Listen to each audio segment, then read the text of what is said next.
students, today I am going to teach you about science and our topic is plastic.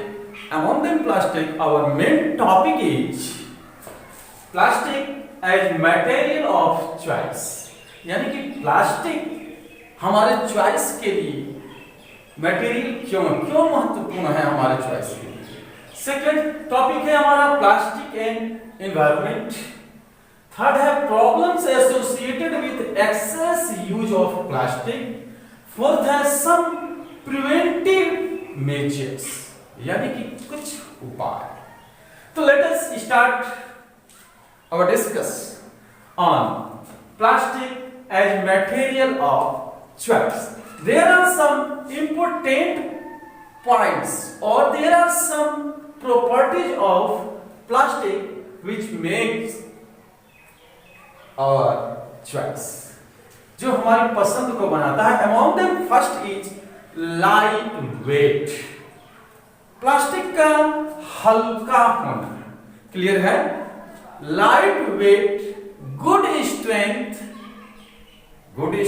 मजबूती, लो price कम पैसे and easy availability, आसानी से उपलब्ध हो जाता है। और इसी के साथ प्लास्टिक इज वेरी ड्यूरेबल, यानी मोर ड्यूरेबिलिटी, अधिक टिकाऊपन।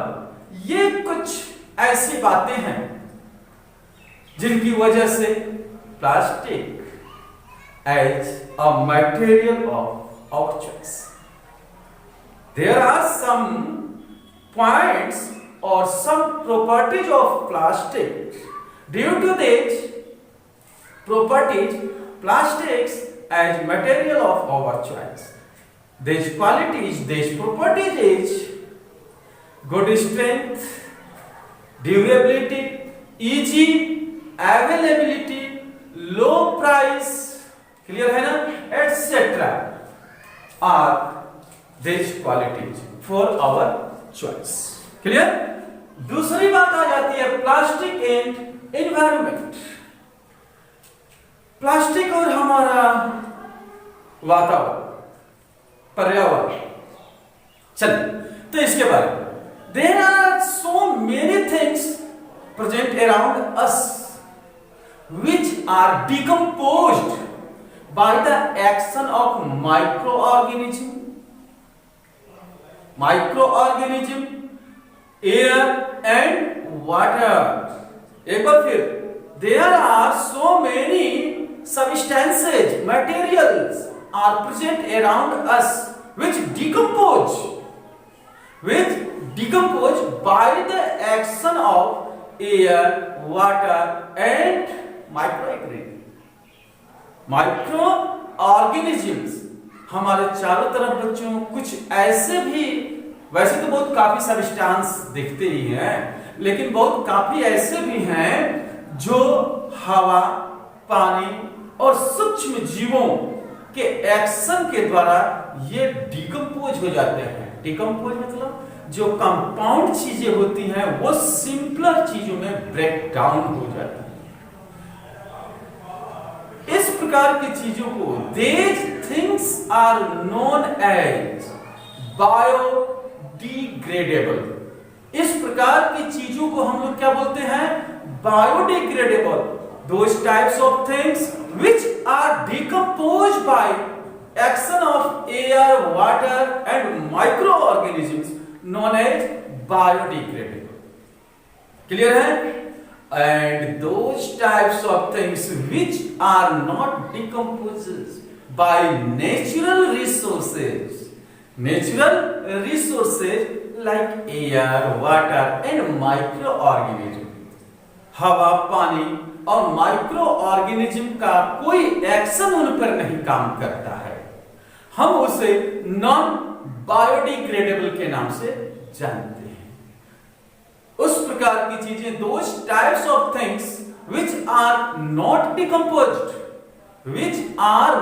decomposed by natural resources like air, water and microorganisms known as non biodegradable।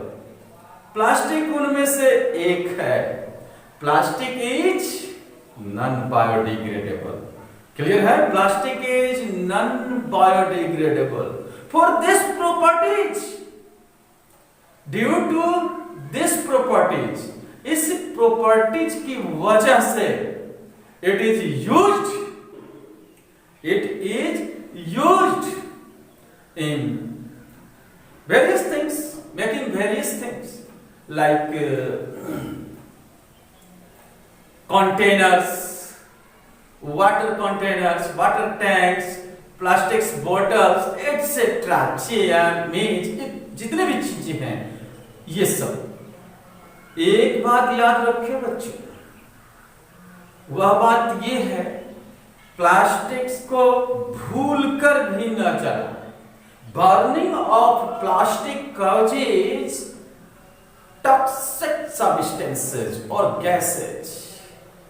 Burning of plastic produces toxic gases which contaminate our air and causes air pollution. Plastic को जलाने पर जहरीली गैसें उत्पन्न होती हैं, जैसे carbon dioxide, sulphur dioxide etcetera and carbon monoxide. तो ये जो गैसेज हैं, ये हमारे एटमॉस्फेयर को कंटामिनेट कर देती हैं। So we should not burn the plastic. अतः हमें प्लास्टिक को भूल से भी नहीं जलाना चाहिए। क्लियर है? तो हमने जो है कि ये जाना बच्चों कि plastic and our environment, plastic का हमारे वातावरण से कैसा रिलेशन है, जाना हमने इस पॉइंट पे कि प्लास्टिक इज नॉन बायोडिग्रेडेबल, यानी कि जो है ये सड़ता गलता या इस पे रस्टिंग वगैरह चीजें नहीं होती हैं, ज्यों का त्यों प्लास्टिक रह जाता है। ठीक है? एक प्रोसेस है जिसे हम फोटो डिग्रेडेशन के नाम से जानते हैं। फोटो डिग्रेडेशन के नाम से जानते हैं। इसमें क्या होता है? Due to the presence of sunlight, plastic broken down into very small pieces. ये प्लास्टिक जो है कि बहुत छोटे छोटे पीस में जो है ब्रेक कर दिए जाते हैं। इस प्रोसेस को फोटो डिग्रेडेशन के नाम से जानते हैं। But it is very lengthy process, near about 50 years or 100 years। Plastic को फोटो डिग्रेडेशन होने में 50 या 100 वर्षों तक का समय लग जाता है। कंफर्म? हमने इस पॉइंट से ये एक मुख्य बात जानी कि प्लास्टिक को भूलकर भी जलाना नहीं चाहिए। नेक्स्ट पॉइंट है बच्चों हमारा problems associated with access use of plastic. यानी प्लास्टिक का एक्सेस यूज होने से कौन कौन सी प्रॉब्लम्स आती हैं, जरा देखिए। तो फोटो डिग्रेडेशन के दौरान plastic is broken down into very small pieces in soil, मिट्टी में, and these particles of plastic taken by plants, ये प्लांट्स के जरिए जो है कि लिए जाते हैं। And plants are used by cattles or consumers. पौधे तो जो है हम सभी के द्वारा यूज किए जाते हैं। तो इस थ्योरी से ये प्लास्टिक हमारे बॉडी में भी इंटर्ड हो रहा है। जरा सोचिए कि अगर हमारे बॉडी में प्लास्टिक आ रहा है तो ये कितना खतरनाक बात है। अतः plastic, beware from plastic. Clear बात है? ये एक बात। दूसरी बात, बहुत काफी प्लास्टिक जो है कि सड़कों पे इधर उधर हम लोग फेंक देते हैं, जो यूज किए जाते हैं केटल्स के जरिए। पशुओं को हमने देखा है, नहीं मिलता है कुछ भोजन तो प्लास्टिक चबाना स्टार्ट कर देते हैं। Plastic choke the digestive system of cattles. Plastic choke the digestive system of cattles. किसी कैविटी को जो है कि बंद कर देता, कॉजेज डेथ। बहुत काफी एक्वेटिक एनिमल्स, जो मैरीन एनिमल्स हैं, बहुत ज्यादा मात्रा में व्हेल, शार्क्स, मछलियां, टर्टल्स इत्यादि, ये सारे के सारे जो हैं प्लास्टिक के सेवन से फेंक देते हैं हम लोग समुद्रों में, नदियों में प्लास्टिक, और ये जो है कि उसे खा करके जो है फिनिश मर जाते हैं। बात समझ में आ रही है? ये बात अब हम लोग देखते हैं कि इससे जो है कि जो प्रॉब्लम आ रही है, ये फूड चेन के जरिए ये सारी चीजें, ये प्रॉब्लम है फूड चेन में, फोटो डिग्रेडेशन होता है, और फिर जो है कि ये प्लास्टिक के पार्टिकल्स जो है प्लांट के जरिए एब्जॉर्ब किए जाते हैं, और फिर ये प्लांट जो है कि एनिमल्स में पहुंचते हैं। सम प्रोटेक्टिव मेजर्स में हम लोग क्या देखेंगे? सम प्रोटेक्टिव मेजर्स में 4 R's, ये जो है 4 R's, ये 4 R's क्या है? तो 4 R's जैसे कि रिफ्यूज, पहला R जो है रिफ्यूज, दूसरा R रिड्यूस, तीसरा R जो है recycle, refuse, reduce, recycle and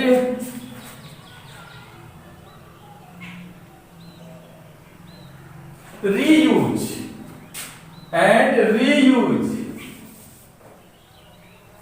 reuse, और ये जो है रिसाइकल। क्लियर? ये 4 R, यानी रिफ्यूज। अगर हम दुकान पे जाते हैं बच्चों, ठीक है, अगर दुकानदार हमें प्लास्टिक के थैले में अगर कोई चीज दे रहा है तो हमें रिफ्यूज कर देना चाहिए, नहीं लेना चाहिए। स्टार्टिंग तो बच्चों हमें ही करनी पड़ेगी। अगर जब प्लास्टिक इतना ही खतरनाक है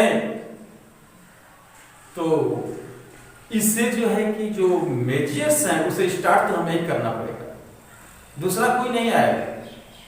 क्लियर है? तो हम दुकानदार को नो बोल दें, नो प्लास्टिक बैग्स। हमको अगर उसमें आप सामान देते हैं तो मैं नहीं लूंगा, सीधी सी बात। दूसरा है रिड्यूस, प्लास्टिक को जहां तक हो सके हमें नष्ट करने चाहिए। क्लियर बात है? मिट्टी में दबाना चाहिए, डंपिंग करना चाहिए। रीयूज, अगर आपके घर में बॉटल में पानी अगर पीते हो और फिर क्या करते हैं हम, पानी जैसे ही समाप्त होता है फेंक देते हैं, नहीं, हमें इसका रीयूज करना चाहिए। कोई चीज उसमें जो है कि ला करके रखी जा सकती है, या हम उसे काट करके अपना डिजायर्ड शेप या मेल्ट करके किसी डिजायर्ड शेप में जो है कि बना ले सकते हैं। रिसाइकल का मतलब बच्चों कि हम इन तमाम प्लास्टिक को इकट्ठा करके जो है फिर से फैक्ट्री में दे दें, वहां जो है ये प्लास्टिक जो है कि मोल्ड होकर के नए नए डिजाइन, नए नए शेप में हमारे सामने, नई नई चीजों के रूप में हमारे सामने आ जाते हैं। That is recycle. तो हमें ये जो है 4 मेजर्स हैं, 4 R's हैं, जरा इसे ध्यान पूर्वक आप लोग देख लीजिए। प्लास्टिक नॉन रिएक्टिव सब्सटेंस है। प्लास्टिक के कुछ प्रॉपर्टीज और कि ये नॉन रिएक्टिव है, हम बाहर छोड़ देते हैं प्लास्टिक को, इस पर एयर, वाटर और माइक्रो ऑर्गेनिज्म का कोई एक्शन नहीं, कोई रिएक्शन नहीं। रिजल्ट ये ड्यूरेबल भी होते हैं, टिकाऊ भी होते हैं, छोड़ देते हैं। वाटर टैंक ऊपर जो छतों पे रखते हैं, बारिश तूफान में भीगते रहता है, लेकिन फिर भी सड़ता गलता नहीं है। दूसरी बात कि it is very poor conductor of heat and electricity. Clear है? ये हीट और इलेक्ट्रिसिटी को पास ही नहीं करता है। अतः अगर हम बिजली का काम करने जा रहे हैं तो हम प्लास्टिक के कुछ दस्ताने वगैरह पहन करके काम कर लेंगे। कंफर्म है? ड्यूरेबिलिटी तो आप इसका जो है कि टिकाऊपन तो देख ही रहे हैं। बाकी सब thank you for watching my video of plastic. And इसी के साथ ये चैप्टर फिनिश होता है। थोड़े दिनों में जो है कि हम इसका क्वेश्चन आंसर भी आपको करा देंगे। तब तक के लिए